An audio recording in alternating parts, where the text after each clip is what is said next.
சிலும்பினகான் புள்ளரையின் கோயிலில் வெள்ளை விழிசங்கின் பேரரவம் கேட்டிலையோ.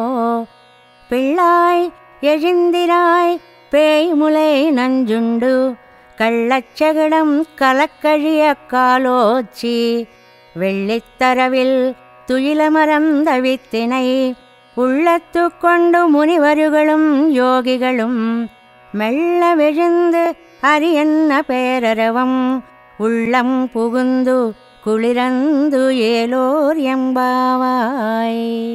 புள்ளும் சிலும்பினகான் புள்ளரையின் கோயிலில் வெள்ளை விழிசங்கின் பேரரவம் கேட்டிலையோ.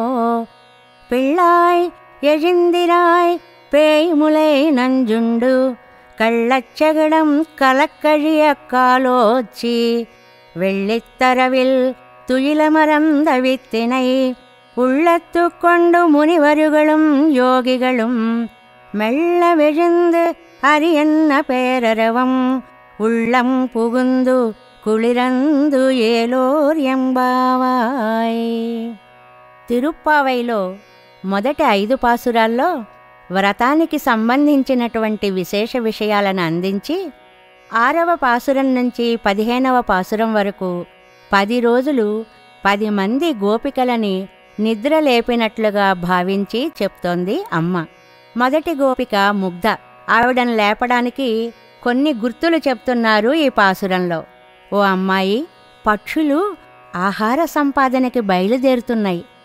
పక్షిరాజైన గరుడుని మీద స్వామి విష్ణుమూర్తి ఎంత ఆనందంగా విహరిస్తాడు. ఆయన కోవిలలో ఆలయంలో తెల్లని శంఖం పిలుస్తున్నట్లుగా ధ్వనిస్తోంది. వినిపించడం లేదా? లే, పూతన విషక్షీరాలు తాగినవాడు, శకటాసురుని చంపినవాడు, పాల సముద్రంలో మెత్తని శేషునిపైన లోకరక్షణ కోసం యోగనిద్రలో ఉన్న స్వామిని, జగత్కారకుని, సర్వేశ్వరుని తమ హృదయాలలో దాచుకున్న మునులు, యోగులు హరి హరి అన్నప్పుడు వచ్చే ధ్వని మా గుండెలలో దూరి మమ్మల్ని లేపింది.